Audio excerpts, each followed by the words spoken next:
예, 그래서 거기 2번부터 또 같이 보면요. 2번, 그림은 정상인이 포도당 용액을 섭취한 후 시간에 따른 혈중 포도당의 농도와 호르몬의 기억의 농도를 나타낸 것이다.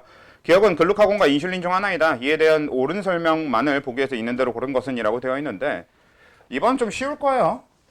2번은 좀 쉽긴 해도 그래도 여러분들 이제 그래프 해석할 때 조심해야 되는 점이 뭐가 있을 거냐면, 그러니까 거기 지금 그래프에서 보시면은 뭐 앞에 거를 아예 근본적으로 문제가 포도당 용액을 섭취해줬다고 그러니까 섭취했다고 얘기를 해줬으니까,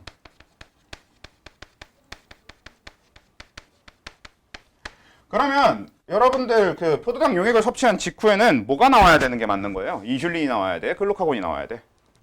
인슐린이 나와야 되겠지. 왜? 방금 포도당 용액을 섭취했으면 내 혈액 속에 포도당이 많을 거고, 그럼 그 포도당을 저장해야 될 거 아니야. 혈당량을 낮춰야 될 거 아니야. 그래서 인슐린이 나오겠거니 이렇게 연결하는 것도 괜찮은데, 그래서 이렇게만 해석해도 이 문제는 푸는데 크게 지장은 없을 겁니다. 그러면 기억이 뭐가 될 거니까. 기억이 인슐린이 되니까. 그렇죠? 그래서 기억은 인슐린이다. 이자의 베타세포에서 기억이 분비된다. 맞는 말이 되는 거고, 기억은 틀리고 니은 맞는 말이 되고, 그 다음에 디귿 구간 1에서 글리코젠의 합성이 일어난다 라고 하는 건 뭐 맞는 얘기가 되겠죠. 그래서 이런 흐름으로 가야 되는 건 맞는데, 이뿐만 아니라 여러분들이 문제를 풀면서 좀 아예 생각을 해둬야 될 게, 그러니까 지난번에도 이미 했던 얘기긴 한데요. 그러니까 우리가 체온이라고 하는 걸 조절할 때도 기본적으로 항상성 조절이라고 하는 건 우리 그 고온 자극, 그러니까 예를 들면 뜨거운 물에 들어간다 라고 하는 일이 일어나면 일단 뜨거운 물에 의해서 체온이 올라갈 건데, 이걸 너무 많이 올라가지 않게 일어나는 게 항상성 조절인 거고요. 항상성 조절인 거고. 그리고 뭐 차가운 물에 들어가도 마찬가지로 체온이 일단 떨어질 건데 그 체온을 최대한 안 떨어지게 만드는 게 항상성의 역할이니까 포도당 쪽에서도 비슷하게 생각해 주셔야 됩니다. 일단 포도당 농도가 올라가면 그럼 그때 그 포도당 농도를 낮추려고 인슐린이 나오거나, 반대로 일단 포도당 농도가 줄어들면 그러면 그 포도당 농도를 다시 높이려고 글루카곤이 나오거나, 이런 개념이 되는 거잖아요. 그치? 그래서 우리 몸의 항상성 조절에서는 포도당이 인슐린과 글루카곤 농도에 어떻게 영향을 주냐 이렇게만 보면 됩니다. 그러니까 어떤 식으로 생각하지 말라는 거냐면, 지금 포도당이 많아졌어? 아, 그럼 글루카곤이 나온 거겠네. 이런 식으로 생각하지 말라는 얘기입니다. 지금 포도당이 많아졌어? 그럼 인슐린이 나와야겠네. 이렇게 생각해야 되는 게 기본이라고. 그럼 반대로 먼저 얘기한 그럼 지금 포도당 농도가 올라갔으면 그럼 이건 글루카곤이 나온 결과겠네. 글루카곤이 늘어나서 포도당 농도가 늘어났겠네. 이런 얘기가 나오려면 보통 문제에서 아예 뭘 해야 되냐면 글루카곤을 직접 주사해 주는 경우, 이런 거. 그러니까 외부에서 개입해가지고 포도당 농도 말고 아예 글루카곤이나 인슐린 농도를 외부에서 개입해서 바꿔줬을 때, 그럴 때 일어나는 일입니다. 그러니까 무슨 얘기냐면 우리가 밖에서 인슐린이나 글루카곤을 억지로 주사해주지 않는 이상은 그냥 항상 이렇게 생각해서 문제 풀면 된다고. 외부에서 주사해 줬을 때만 이런 식으로 생각해 주면 되는 거고. 오케이? 그러니까 호르몬이 포도당에 주는 영향으로 문제를 풀 일은 그 호르몬을 주사해 줬을 때인 거고, 그 호르몬을 주사해 주지 않았을 때는 다 포도당 농도가 호르몬한테 영향을 주는 겁니다. 포도당 농도가 낮아져서 호르몬이 나오는 거고, 포도당 농도가 높아져서 호르몬이 나오는 거고, 항상 이렇게 접근을 해야 돼요. 오케이? 그런 식으로 접근하자는 게 되는 거고요. 3번도 그래서 넘어가 보면, 3번 그림 가는 정상인이 탄수화물을 섭취한 후 시간에 따른 혈중 호르몬 기억과 니은의 농도를 나는 이자의 세포 X와 Y에서 분비되는 기억과 니은을 나타낸 것이다 라고 되어 있는데, 이것도 방금 문제처럼 그냥 가에서 탄수화물 섭취라고 대놓고 얘기해 줬으니까, 그럼 탄수화물을 섭취했으면 혈당량이 어떻게 되는 거고? 올라가야 되는 거고, 탄수화물 때문에 혈당량이 올라갔으면 그때 나와야 되는 건 인슐린이겠죠. 그래서 그때 나오는, 그러니까 농도가 높아지는 기억이 인슐린일 거고 니은이 글루카곤이겠네. 이렇게 해석해야 되는 걸 기본으로 하는 거겠지. 그래서 그걸 오른쪽에 나에 그대로 연결해 보면 결국 호르몬 기억이 인슐린이고 니은이 글루카곤이니까 X가 베타세포, Y가 알파세포겠네. 그래서 그걸 연결하고 밑에 기인이 D 내려오면 되는데 기압과 니은은 혈중 포도당 농도 조절에 기량적으로 작용한다. 맞는 얘기가 되는 거고요, 일단. 그 다음에 니은은 간에서 포도당이 글리코젠으로 전환되는 과정을 촉진한다라고 되어 있는데 얘는 포도당이 글리코젠으로 전환되는 거 인슐린이 하는 일이죠? 그러니까 틀린 말이 되는 거고. 그리고 디귿 X는 알파세포이다. 뭐 됐죠? 베타세포라고 우리 아까 짚고 내려왔으니까. 그러니까 이런 식으로 문제를 풀게 되는 건데 생각보다 그냥 정리를 안 해주면 아예 그 잘 모르겠으신 분들이 좀 있는 것 같아서 잠깐 음성 피드백이랑 시간이 좀 모자라서 음성 피드백이랑 기량작용은 정리를 안 하려고 그랬는데 그냥 빠르게 좀 정리를 해보도록 할게요. 일단 음성 피드백이라고 하는 거는 원래 피드백이라는 것 자체가 되먹임이라고 얘기했잖아요. 그러니까 무슨 뜻이 되는 거냐면 그냥 간단하게 결과가 원인한테 영향을 준다. 뭐 내지는 우리가 평소에 쓰는 피드백은 너네 문제 풀고 나서 틀린 거 확인해갖고 내가 뭘 물었는지 확인하는 거. 이런 것도 피드백이잖아. 그러니까 항상 뭔가를 했어. 그럼 그 한 거에 대한 결과가 나온단 말이야. 그래서 이 결과를 가지고 내가 할 것을 다시 수정하는 거. 이런 게 이제 피드백이라고 하는 게 되는 거죠. 이걸 호르몬 분비 과정에 대입을 해보면 호르몬 분비 과정은 이제 앞에 과정이 쭉 있고 최종적으로 나오는 호르몬들이 있을 거예요. 그런 게 이제 우리가 얘기하는 티록신이라던가 뭐 인슐린도 해당할 수 있고 글루카곤도 해당될 수 있고 얘네들은 어떤 애들이냐면 티록신이 작용하고 나면 그 뒤로 호르몬이 나오는 게 아니라 변화가 일어나죠. 체온이 올라간다 라는 변화가. 인슐린이 작용하고 나면 그 뒤에 호르몬이 또 나오는 게 아니라 그냥 혈당량이 낮아진다 라는 결과가 나타나는 거고 글루카곤이 작용하고 나면 혈당량이 올라간다 라는 결과가 나타나는 거지. 그러니까 이 우리 조절에서는 얘네들이 맨 마지막에 오게 되는 호르몬이란 말이야 주로. 뭐 이거랑 ADH도 마찬가지인 거고. 그래서 이런 최종적으로 분비되는 호르몬들을 이제 맨 마지막에 결과라고 봤을 때 얘네들의 분비를 조절하는 방식을 음성 피드백이라고 하는 건데 좀 지극히 당연한 얘기가 되는 겁니다. 뭐였어? 일단 티록신은 누가 분비해요? 갑상샘이 분비하는 거죠. 그리고 갑상샘한테 티록신 분비하라고 명령은 누가 내리는 거고? 정말 조용하군. TSH 분비는 뇌하수체 전엽에서 일어날 거고요. 그럼 뇌하수체 전엽한테 TSH 분비하라고 하는 과정은 뭐가 되고? 네, TRH라는 호르몬에 의해서 일어나는 거고 TRH 분비는 누가 하는 거고? 간뇌 시상하부가 하는 거죠. 라고 했을 때 기본적으로 우리가 알고 있는 건 TRH가 분비돼서 TRH가 늘어나면 그게 얘를 자극해서 TSH가 늘어나고 그렇죠? 그리고 그 결과적으로 갑상샘에 자극이 돼서 티록신이 늘어나고 이런 결과가 될 텐데 티록신이 계속 늘어나면 되는 게 아니니까 티록신이 어느 정도 늘어나다 보면 우리 몸은 이 티록신을 우리 혈 중에, 우리 혈액 안에, 우리 몸 안에 돌아다니고 있는 이 티록신의 농도를 간내시상하부가 다시 감각을 합니다. 그러니까 항상 보고 있는 거지. 지금 티록신을 분비하라고 일단 명령을 내려놨으니까 거기서 끝. 이게 아니라 티록신 분비하라고 명령을 내려놨는데 지금 어떻게 흘러가나 보자. 이러고 이제 간내시상하부가 보고 있는 겁니다. 그러다가 얘가 필요 이상으로 너무 많아지면 어떻게 한다? 어떻게 해야 되겠어? 그만 내보내야 되겠지. 내보내라고 명령은 내려놓긴 했는데 계속 나가다 보니까 너무 많아진 거야. 그럼 그만 내보내야겠지. 그래서 그걸 간내시상부가 감각해서 어떻게 한다? TRH를 줄인다. 이렇게 되는 건데 얘가 이제 음성 피드백이라고 불리는 이유는 최종 결과인 티록신이 너무 많아지면 그 원인이 됐던 제일 처음 원인이 됐던 TRH를 줄이는 그러니까 서로 방향이 반대가 되니까 음성 피드백이라고 불리는 겁니다. 그래서 우리가 따로 막 깊게 다룰 일은 없지만 양성 피드백이라는 것도 존재해요. 양성 피드백은 어떤 걸 거냐면 맨 마지막에 나오는 호르몬이 막 늘어나. 그러면 그 원인이 되는 호르몬을 어떻게 하겠다는 소리야? 더 늘리면 그게 양성 피드백인 거죠. 적어도 우리 항상성 조절에서는 딱히 다룰 일이 아예 없어요. 근데 이제 간혹 가다가 특정 선생님들, 몇몇 선생님들이 좀 다루는 편이긴 합니다. 그래서 학교에서 그냥 가르치면 알아야 되고, 안 가르치면 아예 몰라도 상관없을 거예요. 얼추 개념 정도만 알고 계시면 돼요, 양성 피드백은. 근데 이제 우리한테 주로 물어보게 될 건 음성 피드백인데, 이제 이런 방식이 되는 거고, 그러면 이 피드백 계속 이어나가 보면 TRH가 줄어들면 TSH가 결국 줄어들 거고, 그럼 그 결과적으로 티록신이 줄어들겠죠.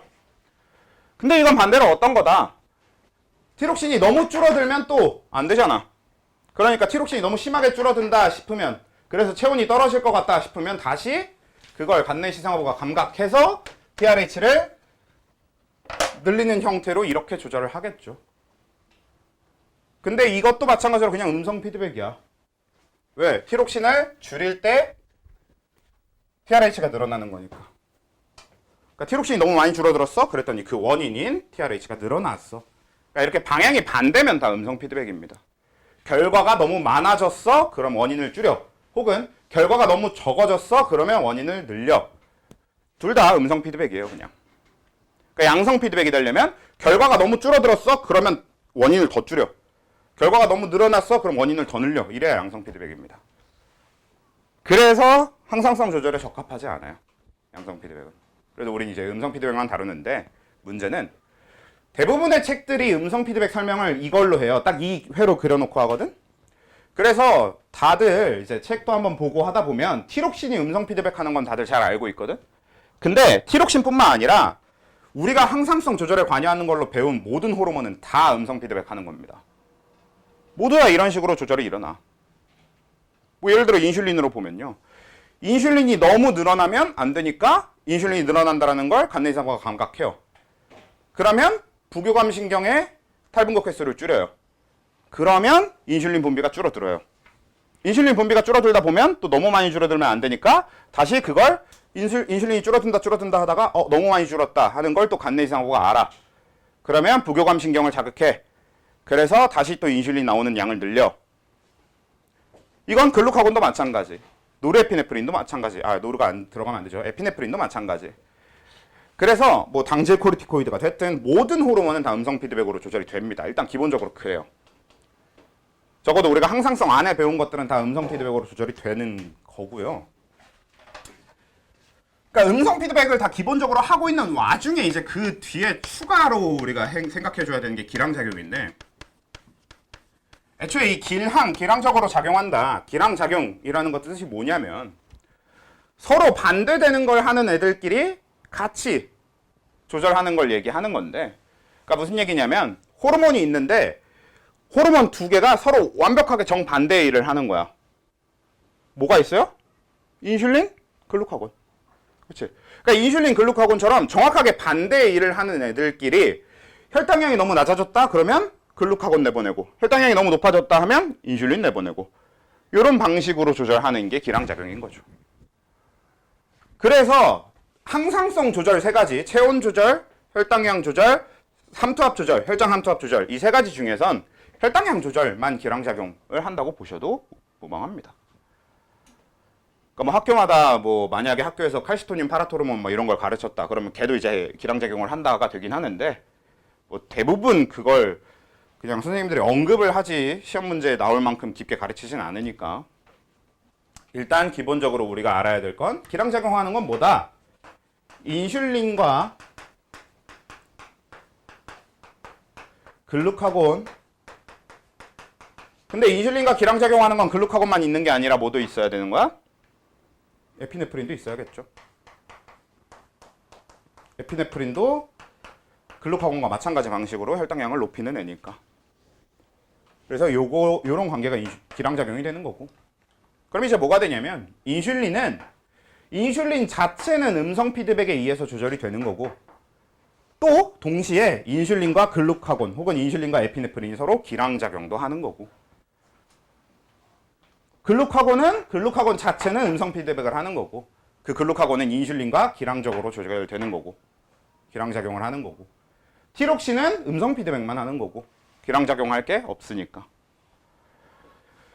근데 기량작용은 이 둘만 얘기하는 게 아니라 사실 기량작용은 근본적으로 누가 하는 거냐면 교감하고 부교감이 하는 겁니다.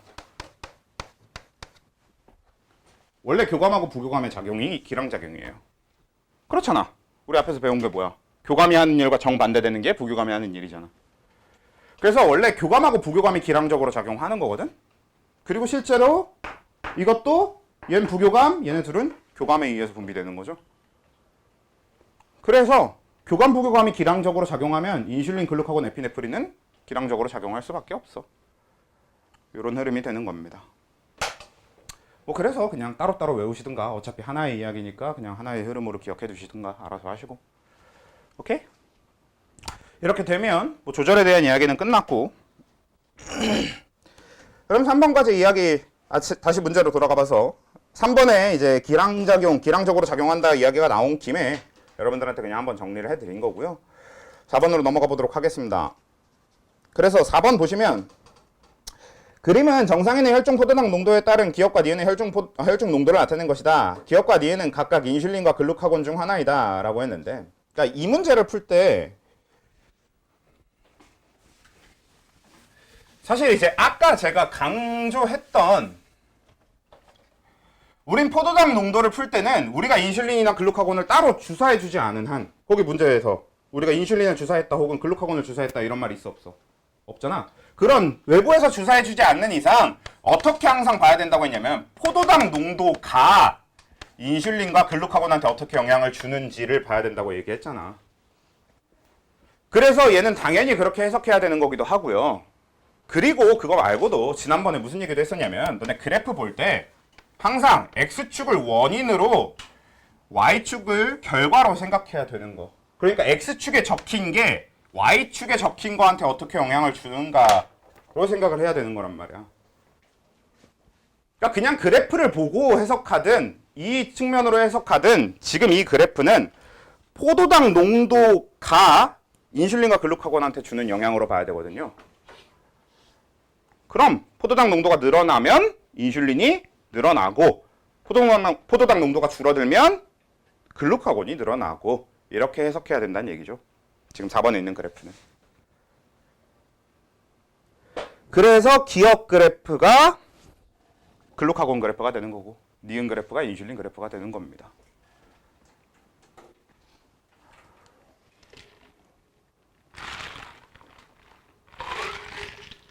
오케이? 간혹 가다가 맞지. 간혹 가다가 그런 질문을 하시는 분들이 계시는데 좀 찔릴 수도 있겠지만 아무튼 찔리라고 하는 건 아니고 그래프 기준으로 했을 때 원래 우리 그래프는 항상 여러분들 수학에서 공부할 때 그랬듯이 오른쪽으로 갈수록 값이 커지는 거예요. X축 값은. 그리고 왼쪽으로 갈수록 작아지는 거고 Y축 값은 위로 갈수록 커지는 거고 아래로 갈수록 작아지는 거고 그거는 이제 그 수학적인 기본이니까 우리가 왼쪽 아래를 원점으로 두기 때문에 보통 뭐 아무튼 그렇고요. 그래서 혈당량 그래프는 한번 쭉 다 전개를 해봤으니 뒤에 삼투압 얘기를 좀 해봅시다.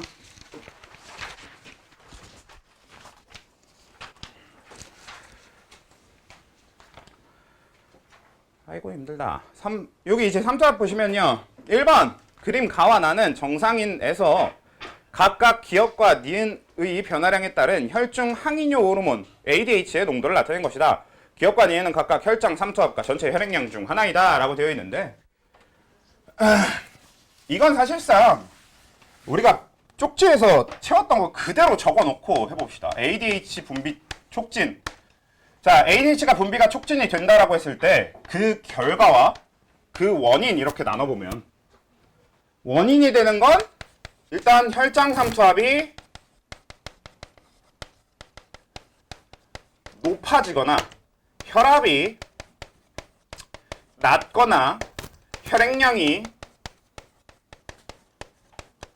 적거나 여기서 출발하는 거였습니다. 그럼 그때 ADH가 늘어나는 거였고요. 그 다음에 뒤로 가보면 뒤에는 그래서 오줌량이 감소하고 오줌의 삼투압이 증가하고 그 다음에 혈액량이 증가하고 혈압이 높아지고 그치? 그래서 그려놓고 자, 가 그래프는 지금 보시면요 X축이 기억의 변화량이거든. 그리고 Y축이 ADH 농도거든. 그러면 ADH의 위치가 결과인 겁니까? 원인인 겁니까? Y축이 ADH니까 결과가 되는 거죠. 그러면 지금 여기서 ADH가 결과가 되는 건 뭘 봐야 되는 거야? 요렇게 왼쪽이야. 그러니까 요렇게 빨간 동그라미를 보고 푸는 겁니까? 아니면 파란 동그라미를 보고 푸는 겁니까? 그치? 빨간 동그라미를 보고 푸는 거라고. 그러니까 Y축에 ADH 농도가 있으면 빨간 동그라미, X축에 ADH 농도가 있으면 파란 동그라미를 보고 푸시면 됩니다. 그렇게 풀자고 만들어 놓은 거야, 이거. 그래서 지금 가를 보시면요. 기억이 늘어날 때 ADH가 줄어든다 라는 얘기를 하고 싶은 거지. 그치? 그러면 ADH가 줄어든다 얘기를 할 거면 혈장 삼투압이 낮거나 혈압이 높거나 혈액량이 높아야 되는 거지. 그래서 기억은 뭐여야 돼? 혈장 삼투압이어야 돼. 반대로 나 그래프 같은 경우는 니은이 늘어날수록 ADH가 늘어난다 얘기를 하고 싶은 거잖아. 그러면 ADH가 늘어나는 걸 볼 때는 혈장 삼투압 높거나 혈압이 낮거나 혈액량이 적거나 이렇게 봐야 되는 거니까. 아이고 힘들어. 응? 뭡니까? 니은이 혈장 삼투압이네? 기억은 뭡니까? 기억 혈압이나 혈액량이어야 되는 게 맞죠? 네. 기억 다시. 그러니까 ADH가 줄어들어야 되는 건데 ADH가 줄어드는 거, 기억이 늘어날수록 ADH가 줄어드는 거 이걸 봐야 되는 거니까. 그러니까 결국은 반대로 그냥 여기 보이는 대로 해석해도 되겠다. 얘는 기억이 줄어들수록 ADH가 늘어난다 그래프로 보면 되겠네요. 처음부터 바꿔서 생각하지 말고 그렇게 생각하면 되겠네. 다시 그래서 가는 기억이 줄어들 때 ADH가 늘어나는 거, 즉 혈압이나 혈액량 그래프여야 되는 거고, 나는 니은이 늘어날 때 ADH가 늘어나는 거, 혈장 삼투압과 ADH의 그래프여야 되는 거고. 이렇게 해석해야 되는 게 맞겠다. 그래서 기억은 지금 이 문제에선 혈액량이겠네요. 문제에서 혈액량이라고 했으니까. 혈압 얘기를 안 하고 있으니까. 그래서 기억과 니은은 각각 혈장 삼투압과 혈액량 중에서 기억은 혈액량, 니은은 혈장 삼투압이다. 이렇게 해석하게 되는 거고. 그래서 니은은 혈장 삼투압이다, 콩팥은 ADH의 표적기관이다 하는 기억, 니은, 디귿은 뭐 자체는 이렇게 알아내고 나면 금방 하실 수 있을 것 같고요. 그래서 1번은 그렇게 해석해 주시면 되겠고, 2번도 볼게요. 자, 2번도 보면 가와 나는 정상인에서 기억의 변화량에 따른 혈중 항이뇨 호르몬과 갈증을 느끼는 정도라고 했는데, 우리가 여기서 일단 갈증은 없으니까 사실 이 문제는 최대한 상식선에서 접근을 하면 갈증 가지고 해석하는 게 더 쉬울 수도 있는데, 근데 그냥 우리 배운 걸로 적용을 한다라고 해보면 그냥 가 그래프가 Y축이 ADH 농도고, 그럼 기억이 늘어날 때 ADH가 늘어나는 그래프니까 기억은 혈장 삼투압이겠네. 이렇게 해석을 마치는 게 제일 좋지. 그걸로 그리고 나로 넘어가 보면 혈장 삼투압이 높아지면 갈증 정도가 높아지는구나 라는 얘기. 뭐냐면 이거 간단하게 뭐야, 짜게 먹으면 목말라 이런 얘기지. 그래서 2번도 그거 다음에 기억, 니은, 디귿 한번 쭉 이렇게 보시면 할 수 있지 않을까 싶고요. 뭐 3번 그래프도 그래서 마찬가지입니다. 3번 그래프는 보시면 이번엔 ADH 농도가 X축이니까, 그쵸? 3번 그래프에서는 X축이 ADH 농도니까 이번엔 여기서 뭐 파란 동그라미 쪽을 보고 풀어야 되는 거지. ADH를 원인으로 기억의 변화가 어떻게 되느냐에 대한 얘기니까. 그러면 그렇게 봤을 때 ADH가 늘어날수록 기억은 줄어들어야 되는 거잖아. 그러면 ADH가 늘어날 때, 이 파란 동그라미에서 ADH가 늘어날 때 줄어드는 건 오줌 양이죠. 그래서 기억은 3번 문제에서의 기억은 오줌 양이 되겠구나. 이렇게 해석해 주면 된다고. 됐죠? 시간상. 그리고 4번은 이제 왼쪽 그래프만 해석하고 넘어갈 건데, 일단 그래도 문제는 한번 쭉 읽어봅시다. 그림 가는 어떤 동물에서 전체 혈액량이 정상 상태일 때와 기억일 때 혈장 삼투압에 따른 호르몬 X의 혈중 농도를 나타낸 것이고요. 그 다음에 나는 정상 상태인 이 동물에게 물과 소금물을 순서대로 투여하였을 때 단위 시간당 오줌 생성량을 시간에 따라 나타낸 것이다. X는 뇌하수체 후엽에서 분비되고 기억은 정상 상태일 때보다 전체 혈액량이 증가한 상태와 감소한 상태 중 하나이다. 자, 말이 좀 뭐 복잡하게 보일 수 있는데 되게 그냥 최대한 간단하게 정리를 해보면 일단 X는 ADH란 뜻이죠. 뇌하수체 후엽에서 나온다고 되어 있었고 애초에 지금 나오는 표현들이 다 삼투압 어쩌고 뭐 이런 표현들이니까 ADH일 수밖에 없을 거고요. 그래서 일단 호르몬 X는 ADH인 상태에서 기억이라고 하는 사람은 어떤 사람이냐? 혈액량이 정상보다 적거나 많은 사람인 겁니다. 그냥. 자, 이런 가의 형태의 그래프를 해석할 때는 어떻게 해석하시면 되겠냐? 간단하게 자, 그래프가 이렇게 생겼고 정상의 그래프는 이렇게 생겨 먹었는데 기억 사람의 그래프는 이렇게 생겨 먹었어요. 그리고 X축이 혈장 삼투압인데 제가 저 ADH 조고를 한번 언급하면서 말씀드렸었던 건데요. 언급했던 건데 저 정리하면서 우리가 같은 혈장 삼투압으로 놨을 때 그러면 ADH 분비량이 정상보다 적단 소리죠. 그러니까 이 기억이라는 사람, 이 기억 상태의 사람은 정상 사람보다 같은 혈장 삼투압에서도 ADH가 적게 나오고 있다는 소리입니다. 그치? 그러면 ADH 분비를 줄이는 무언가가 있었겠구나 라는 얘기여야 되는 거지. 그러면 ADH 분비를 줄이는 게 혈액량이 어때야 되는 겁니까? 많아야 되는 거죠. 그래서 기억은 정상보다 혈액량이 많은 사람이겠구나 라고 판단할 수 있는 겁니다. 그럼 반대로 정상보다 혈액량이 적은 사람은 어떻게 그래프가 그려지겠어? 이런 식으로 그래프가 그려지겠지. 더 많은 ADH를 갖고 있겠죠. 같은 혈장 삼투압에서도. 오케이? 이런 식으로 다채롭게 써먹어야 되니까 저게 머릿속에 제대로 외워져 있어야 돼. 저거부터 일단 확실하게 외우세요. 그래서 오케이? 자, 됐고요. 5시 17분인데 쉴 시간 없어. 빨리 합시다. 왜냐하면 저희는 지금 이제 반이 3개가 있잖아요. 정말 특이하게도 3개의 반 중에서 한 반만 자꾸 시간이 굉장히 널널해가지고 고반에서 그 여기보다 조금씩 더 하고 있거든. 이것저것. 근데 그래도 다 밸런스를 맞춰서 끝내야 되기 때문에 어쩔 수 없습니다. 쉬는 시간 반납하고 해봅시다. 뭐 사실 그런 문제보다 그냥 방어작용 끝까지 시험 보겠다고 하는 몇몇 아니지. 대부분의 학교들 이번엔 대부분이 다 그래갖고 좀 머리가 아픈데 방어작용 끝까지 끝내려면 어쩔 수 없어. 빨리 해야 돼. 빨리 해봅시다.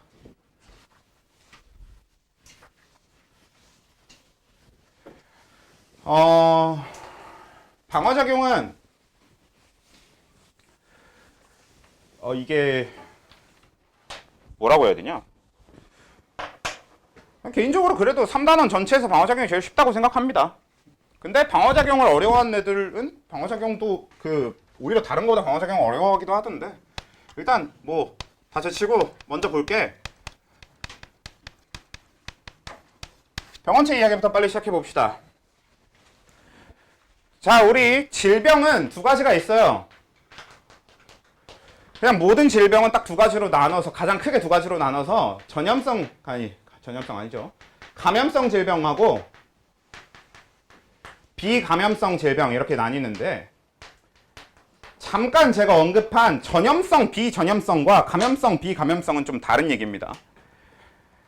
그래서 원래 뭐 질병을 분류하는 기준이야 뭐 그때그때 엄청 달라. 뭐 사람한테 걸릴 수 있는 병과 없는 병 이렇게 구분하기도 하고 기준에 따라서 되게 여러 가지를 얘기하겠지만 우리가 당장 지금 얘기하려고 하는 건 감염성하고 비감염성을 일단 구분을 할 건데 얘의 차이는 뭐냐면 보통 비감염성 질병은 우리가 흔히 이제 선천성 질병이라고 부르던가 아니면 부모님한테 물려받는 그러니까 유전병이라던가 아니면 우리가 앞에서 좀 다뤘던 대사성 질환이라던가 그렇죠? 그런 류들이 여기 비감염성 질병에 들어가. 그러니까 딱히 어디서 감염되지 않아도 걸리는 병들을 얘기하는 거고 감염성 질병은 뭔가에 꼭 감염이 되어야만 일어나는 병을 얘기를 하는데 요 감염성 질병들이 대체로 전염성이 있긴 해요.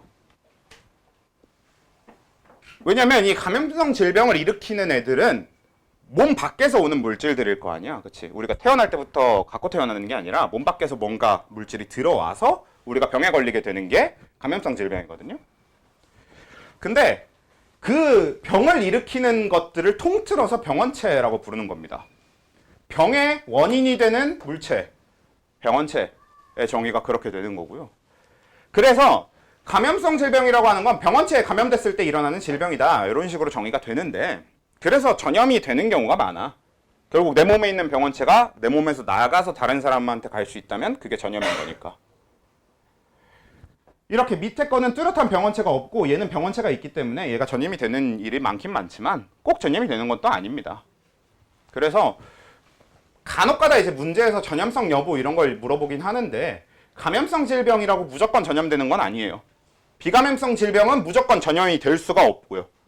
얘는 전염이 아예 될 수 없고 얘는 전염이 무조건 되는 건 또 아니고 될 수 있는 애와 없는 애가 있고 뭐 그런 정도로 나뉘게 되는데 우리가 지금 뭐 질병 전문가가 되자는 게 아니니까 간단하게 그 정도로만 알고 지나가면 될 거고 그냥 병원체를 구체적으로 얘기를 해봐야 될 텐데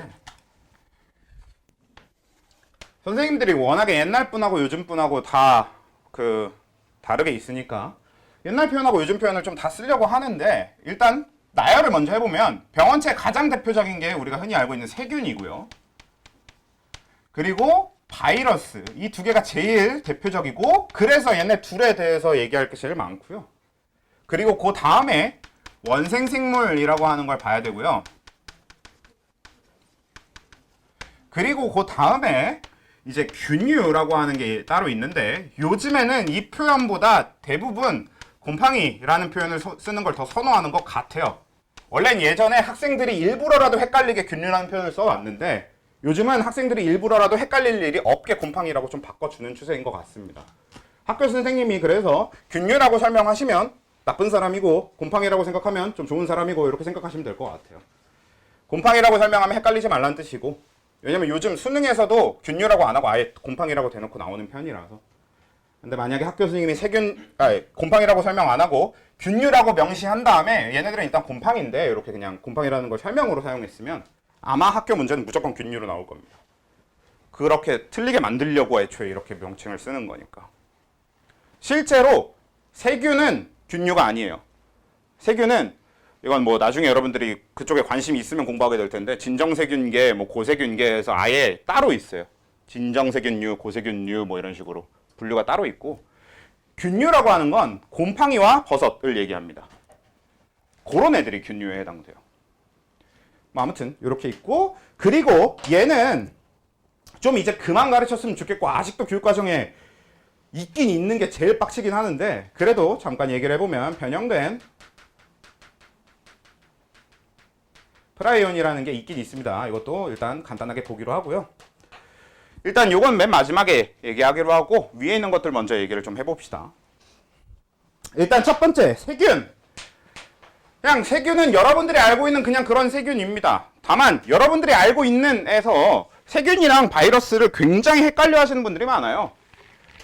근데 세균이랑 바이러스는 달라.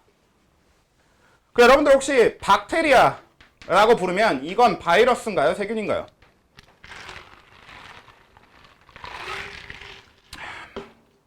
박테리아는 세균의 영명입니다. 그래서 요 박테리아라고 적혀 있는 건 바이러스가 아니라 세균인데, 뭐 이것 때문에 또 헷갈리는 것 중에 하나가 박테리오파지라고 하는 것 때문에 또 헷갈리긴 하는데, 박테리오파지는 바이러스입니다. 얘 이름이 박테리오파지인 건 이유는 얘는 파지라고 하는 바이러스인데 얘가 박테리아, 세균을 감염시키고 사는 애라서 이름이 이렇게 되어 있는 거라서.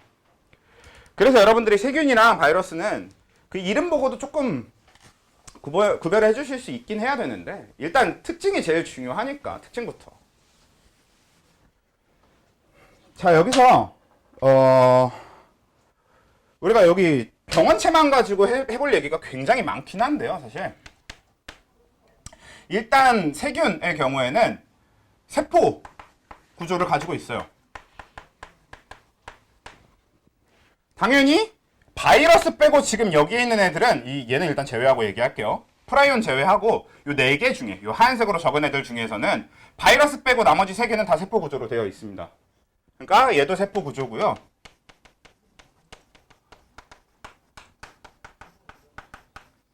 그러면 이 세포 구조라는 거 안에서 우리가 할 얘기가 뭐가 있냐면 원핵이냐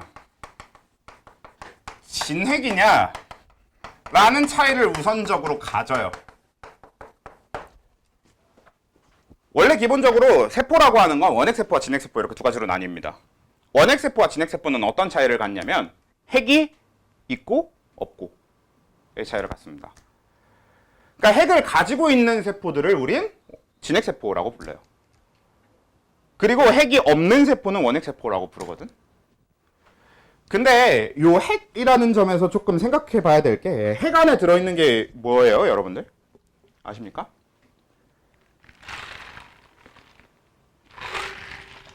핵 안에 들어있는 게 핵산이라고 하는 것들입니다. 흔히 우리가 얘기하는 DNA랑 RNA. 그러니까 뭐? 유전물질. 그러니까 핵 안에 들어있는 게 유전물질이거든? 그러면 핵이 없잖아, 세균은. 그러면 DNA, RNA 유전물질이 있는 거야, 없는 거야? 있어요. 요게 이제 굉장히 중요한 포인트인데 원핵하고 진핵의 차이는 뭐냐면 저는 이제 보통 이런 식으로 표현을 하는데 이 밑에 둘은 만두전골인데 만두가 눈에 보이는 그런 느낌이고요. 위에 거는 만두전골을 끓였는데 만두가 다 터져버린 거야. 그런 느낌입니다. 그러니까 만두가 다 터진 만두전골은 만두가 보여, 안 보여? 안 보이죠? 근데 그 안에 만두 내용물은 있어, 없어? 있어요. 그게 원핵세포입니다. 진핵세포는 만두들이 다 보이는 그런 전골인 거고 저 위에 원핵세포는 만두가 다 터져버린 전골이야. 그래서 보면 얘는 핵이 없고 얘네들은 핵이 있거든? 근데 핵 내용물은 셋 다 가지고 있고요. 또 얘네들은 미토콘드리아가 있어요. 근데 얘는 미토콘드리아 없거든? 근데 미토콘드리아 내용물은 다 가지고 있어요. 그래서 세포 가능합니다. 다. 이런 특징이 있어.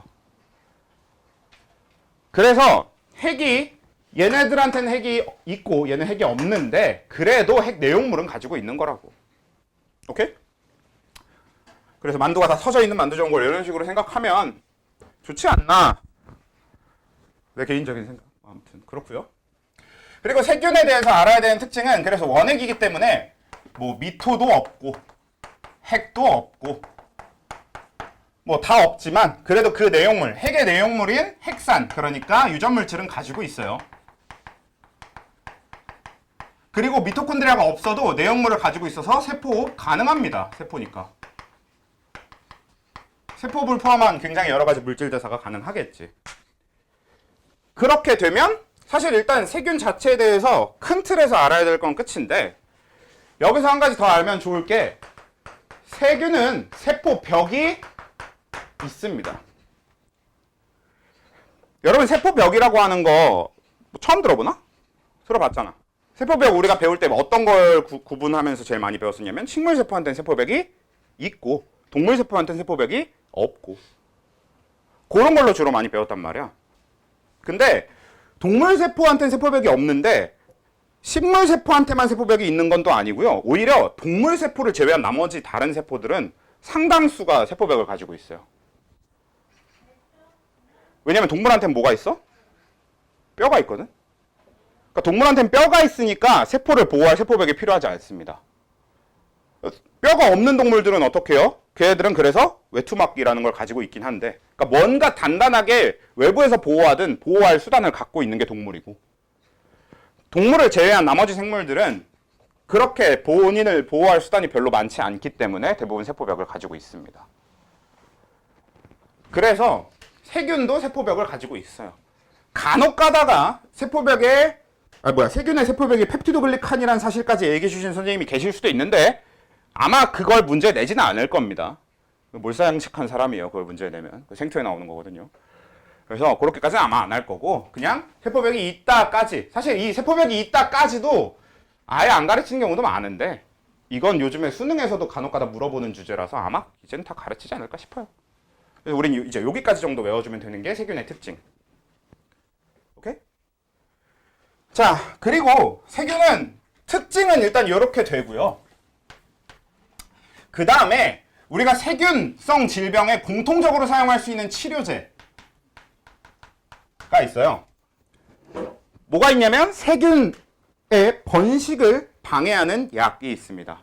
번식을 방해하는 방식은 어떻게 하냐면 새로 세균이 만들어질 때 그 세균의 세포벽이 만들어지는 걸 못 만들어지게 만들어. 그러니까 세포벽 형성을 방해해. 그러면 세균 수가 늘어나지 않습니다. 그런 약이 있어요. 뭐라고 부르게? 영어로는 뭐 안티바이오틱스라고 많이 하고요. 항생제라고 하지. 그래서 항생제라고 하는 건 세균을 막는 데 쓰는 약입니다. 아이고. 알아야 되냐고요? 네, 알아야 되니까 설명하는 거예요. 항생제. 그 다음에 세균성 질병은 뭐가 있냐인데, 지금 제가 뚜렷하게 기억나는 건 별로 없긴 한데 실제로 세균성 질병은 외워둬야 될 만한 게 별로 없어. 그러니까 오히려 다른 애들이 바이러스성 질병이 뭐가 있고 원생생물 질병이 뭐가 있고 곰팡이성 질병이 뭐가 있는지 외우고 나머지 다 세균성 질병에 때려 넣으면 돼. 그래서 세균성 질병은 뭐가 있냐라는 걸 좀 얘기하기가 어려운데, 대표적으로 몇 가지만 얘기해보면 이 폐렴균이라고 하는 거에서 일어나서, 폐렴이 세균성 질병이거든. 근데 안타깝게도 이제는, 아니지, 여러분들한테는 굉장히 좋은 소식이죠. 이제는 폐렴이 세균성만으로 되지 않는다가 돼버려서 요즘은 세균성 폐렴이라고 대놓고 적혀 있습니다. 그럼 그 병원체는 세균이겠구나 하시면 돼요. 왜? 가장 최근에 폐렴 증상을 보이는 바이러스가 있었으니까. 그렇죠? 코로나 바이러스가 폐렴 증상을 나타냈었으니까.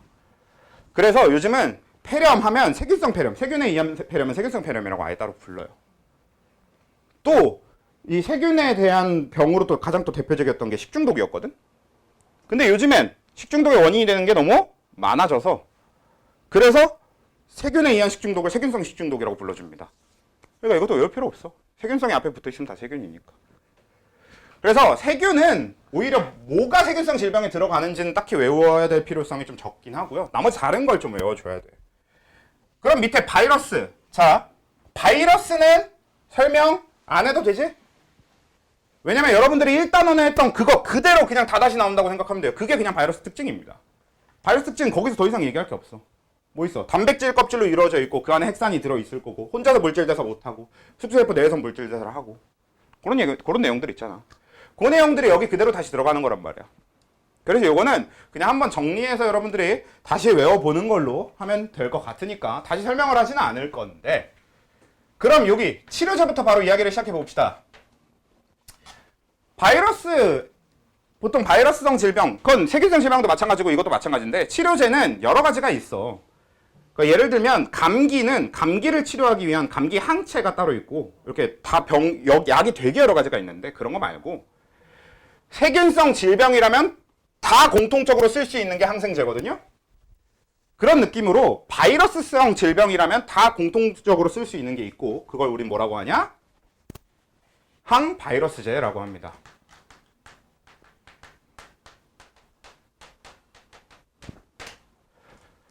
근데 일단 교육과정이 있으니까 우리가 배우긴 배우는데, 사실 저건 완성되지 않은 미완성 찌끄레기입니다. 쓰레기예요. 사실 항바이러스제가 제대로 효능을 보이지 않기 때문에 뭐 찌끄레기 쓰레기긴 한데, 뭐 아무튼 있어, 교육과정상에.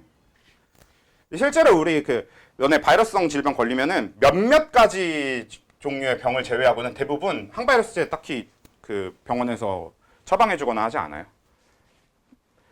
딱 몇 가지 병만 얘로 예방이 가능한 거라서, 예방이 아니라 치료가 가능한 거라서.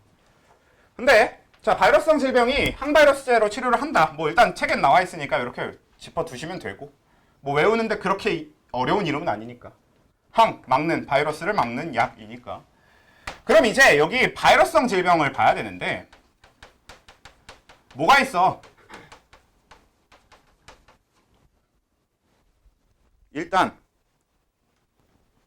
감기, 독감,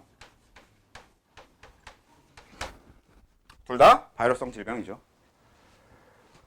우리가 뭐 인플루엔자라고 얘기하면 그게 독감이니까 바이러스성 질병인 거고, 그치? 플루라고 얘기해도 그게 인플루엔자의 줄임말이고 그게 독감이고 그런 거니까. 그래서 감기랑 독감 이런 게 다 바이러스성 질병이고, 말고도 굉장히 여러 가지가 있어요. 이건 학교 선생님마다 다루는 게 조금씩 다른데 뭐 천연두 뭐 이런 걸 다루시기도 하고요.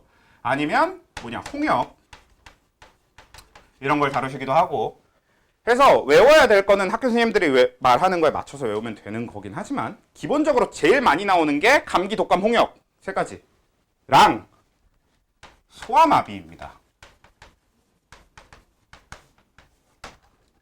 요거는 좀 알아두시는 게 좋아요. 왜? 이름부터가 더럽게 헷갈리게 생겨먹었거든. 왜냐면 여기를 제대로 정리해놓고 나잖아? 그럼 소아마비가 뭐 같아 보이냐면 비감염성 질병처럼 보여요. 이름 때문에. 소아마비, 그럼 어린애가 마비되는 거지. 그러면 이건 뭐야? 뭔가 약간 유전병이나 이런 쪽으로 보이잖아요. 그래서 소아마비를 우리가 비감염성 질병으로 착각하기 굉장히 쉬운데 소아마비는 바이러스성 질병입니다. 근데 왜 어린애한테만 나타나냐? 소아마비 바이러스는 면역력이 충분한 상태에서는 실제로 잘 나타나지 않아서 그렇고요. 그래서 간혹가다 어른한테도 소아마비 증상이 나타나는 경우가 있다고 합니다.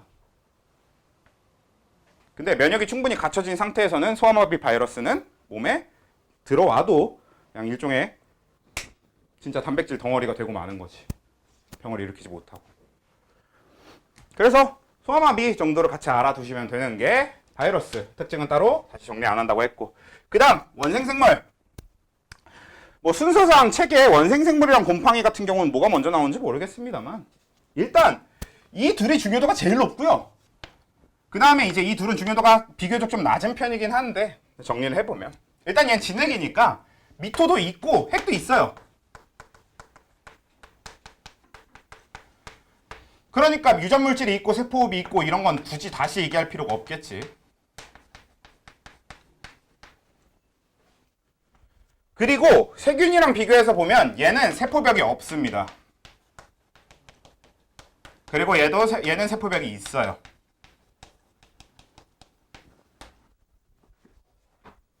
왜냐면 이 원생생물 같은 경우는 가끔 선생님들 중에 원생동물로 가르치시는 분들도 계시거든. 이러면 좀 도움이 되나 싶긴 한데 아까 얘기했다시피 동물한테는 세포벽이 없다고 했잖아.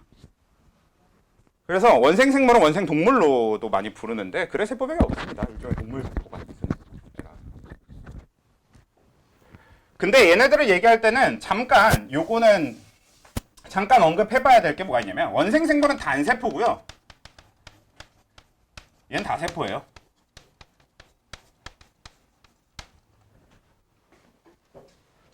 그래서 그것만 좀 그냥 대충 알고 계시면 좋을 것 같아요. 그러니까 곰팡이 세포 여러 개로 이루어져 있고 원생생물은 세포 하나가 생물 하나입니다.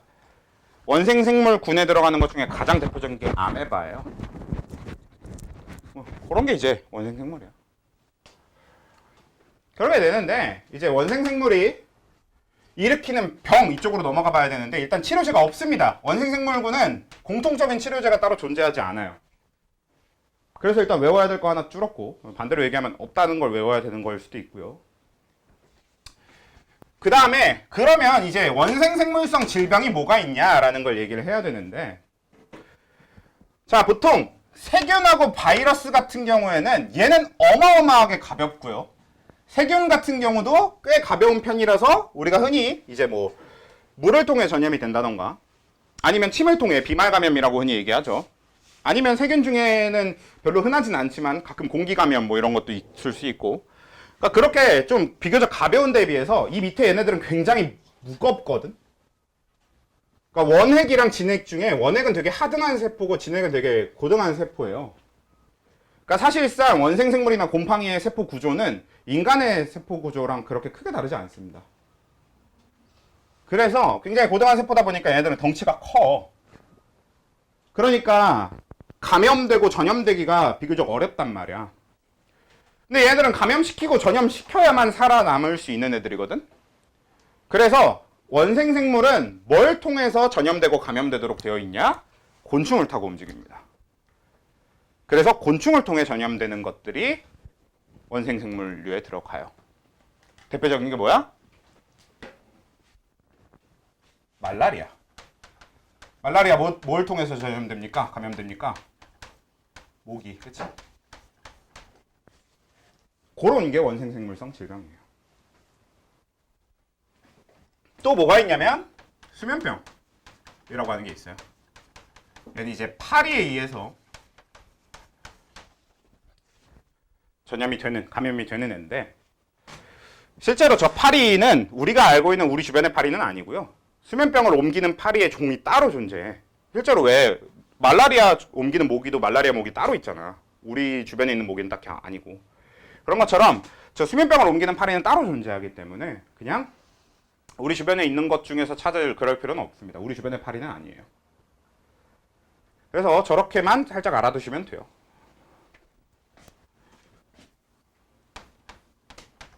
수면병.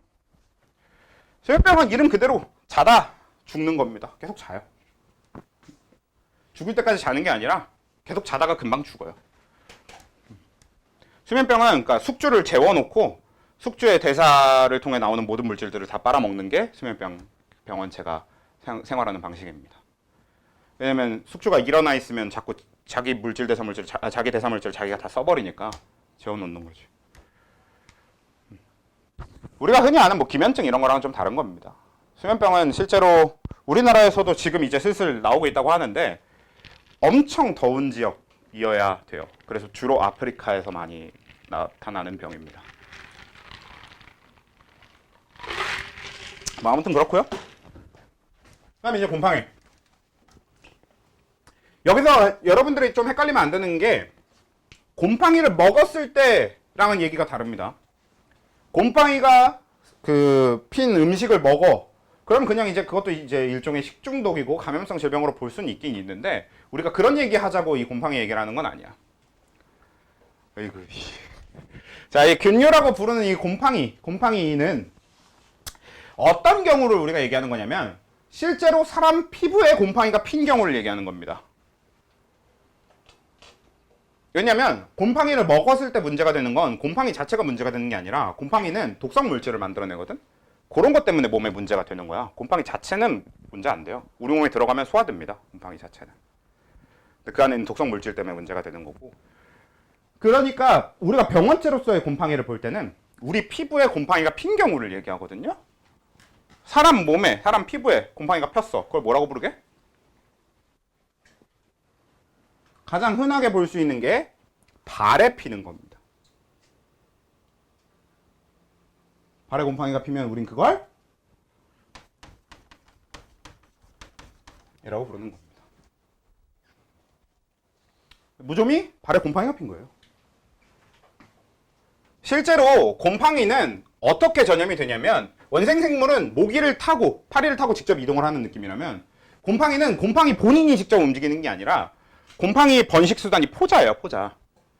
그래서 이 포자가 주로 물을 통해서 많이 이동을 합니다. 물을 타고 흘러다니는 거지. 그래서 요 습한 데에서 주로 이제 무좀이 많이 생기거나 한다는 이유가 그런 겁니다.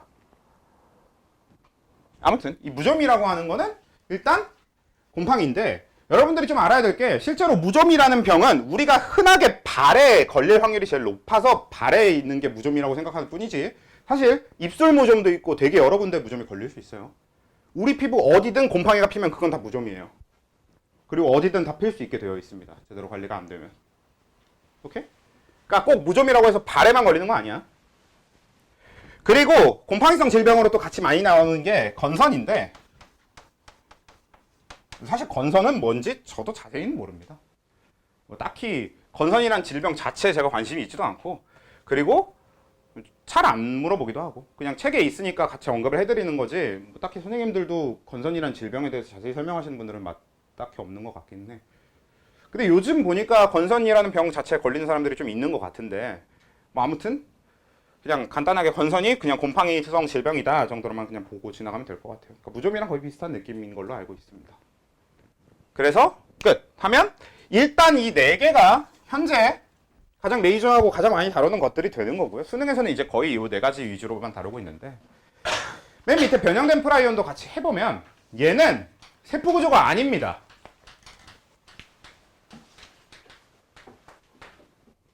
자, 우리 바이러스 같은 경우에는 세포 구조가 아니고 그래서 우리 생물성 어떤 생물이라는 특징하고 비생물성 특징하고 다 가지고 있었잖아. 근데 바이러스 같은 경우 그럼 뭘로 봐줘야 되냐? 그래도 생물이라고 우리가 불러줘요. 바이러스는 물질이라고 볼 수도 있고 생물이라고 볼 수도 있지만 뭐 아니면 우리 숙주 밖에서는 물질로 보고 숙주 안에서는 생물로 보고 이렇게 얘기할 수도 있지만 그래도 우린 바이러스는 생물로 봐주거든. 근데 변형된 프라이온은 아예 생물이 아니에요. 그냥 절대 생물이 될 수 없습니다. 얘는 뭐냐? 그냥 단백질이에요. 그냥 단백질 덩어리입니다. 심지어 이 변형된 프라이온이라고 하는 건 변형이 되기 전에는 원래 그 생물의 몸을 이루는 단백질이에요. 어떤 거냐면 이 변형된 프라이온은 프라이온 자체가 이 프라이온의 뜻이 뭐냐면 감염을 일으키는 단백질이라고 이란 뜻을 가지고 있다고 보시면 되거든. 요즘은 프라이온이라는 표현보다는 프리온이라고도 많이 부르더라고. 왜 퇴보하는지 모르겠어. 원래 영어식 발음은 영어랜다. 그냥 원래 영어 발음으로는 프라이온이 맞는 건데 요즘은 그래서 여러분들 그 호르몬 같은 것, 효소도 배울 때 옛날엔 아밀라아제라고 배웠었거든. 요즘은 아밀레이스라고 배우잖아. 그러니까 아밀라아제 아밀레이스로 바꾸고 리파아제였던 게 라이페이스로 바뀌고 이렇게 원어를 다 따라가는데 얘만 옛날엔 프라이온으로 가르쳐놓고 요즘 프리온이라고 나오더라고. 간혹 가다가 왜 그런지는 모르겠지만 아무튼 원어가 이제 프라이온이니까 프라이온으로 해보면 얘는 원래 포유류의 중추신경을 이루는 단백질인데 그게 변형을 일으켰을 때 병원체가 됩니다.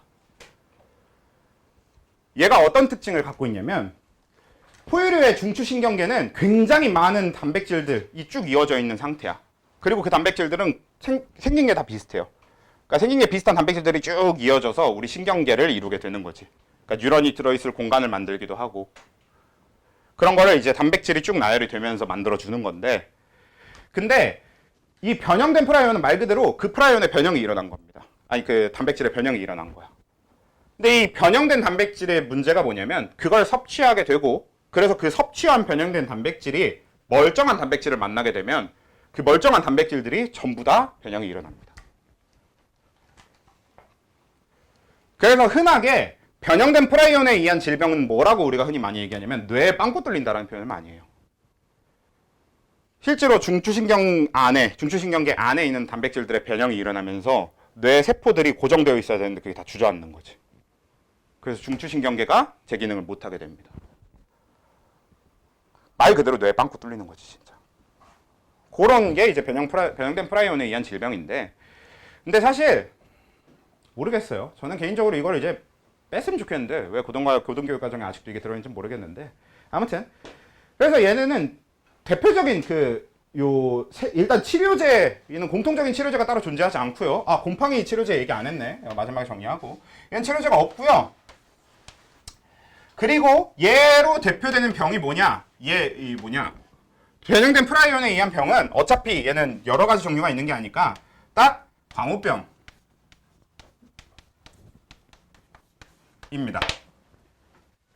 그래서 광우병이 변형된 프라이온에 의한 질병이에요.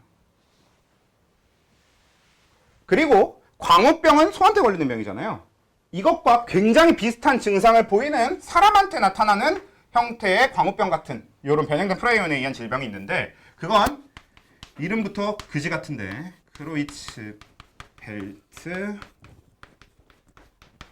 야코프병입니다.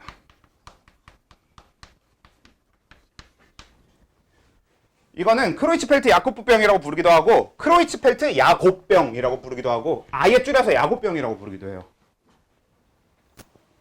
그래서 저쪽이 우리가 흔히 얘기하는 사람이 걸린 광우병 이런 식으로 많이 얘기하는데 그게 광우병 병원체랑 상관이 있지는 않습니다.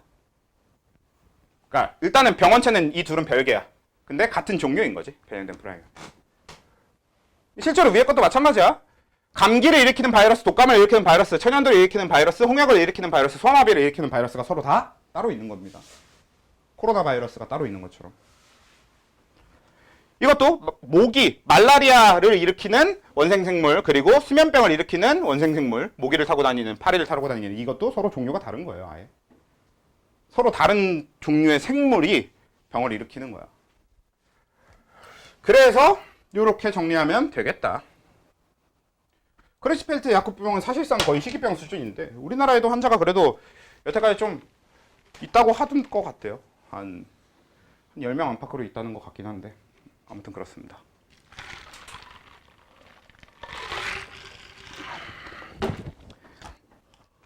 오늘 딱 병원체 마무리하면 끝나겠지 싶긴 했는데 끝나지 않길 바랬는데 끝날 시간이네요. 일단 그렇게 되고요. 또 여기 뭐가 있냐면 그 뭐냐 기억이 나지 않아. 내가 멈췄어. 뭐였더라? 아무튼 사실 병원체는 일단 내용을 정리를 하자면 이렇게 할 건데, 제가 다음 주에 이제 병원체 관련한 시험지를 갑자기 되게 신기하게 생긴 걸 내밀 거예요. 이제 그걸로 정리를 하면서 아예 그 정리를 해두는 게 더 나을 수도 있는데, 일단 내용은 이렇게 됩니다. 그래서 한번 외워는 와 보십시오. 네? 아, 여기 비어 있네. 얘기할게요. 이거 얘기하고 끝냅시다. 얘는 이제 항으로 끝나서 제로 끝날 건데, 혹시 아는 사람이 있을지 몰라서 곰팡이는 이름, 여러분들이 이름 보고 어떤 생각이 들지 모르겠는데 순누리말이거든요. 근데 곰팡이의 한자명이 뭐게? 아는 사람들은 알고 아예 처음 보는 단어일 확률이 더 높아 보이긴 한데 진균이라고 불러요. 진균과 곰팡이는 아예 같은 말이거든. 그래서 우리가 항진균제라고 부릅니다. 곰팡이성 질병에 대한 거는.